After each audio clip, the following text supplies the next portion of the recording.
Let's learn parts of body names. Nose, feet, toe, chest, hand, ear, belly, head,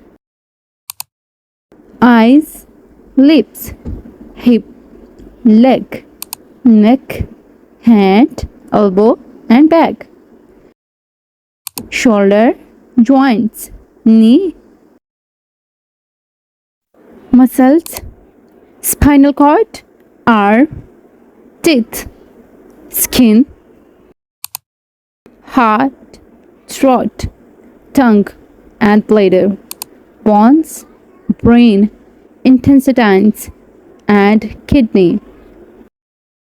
So, we have covered all the important body parts and their names. Now, it's time to put that knowledge into practice.